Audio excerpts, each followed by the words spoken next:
To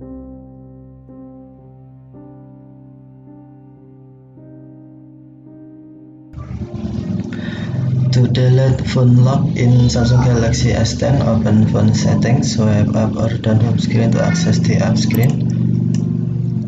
If you use the file theme, tap Samsung folder and then tap phone.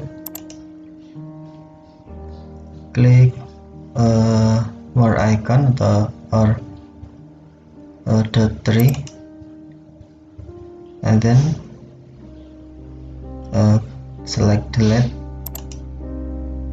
You can select all item or specific item to delete and then tap delete.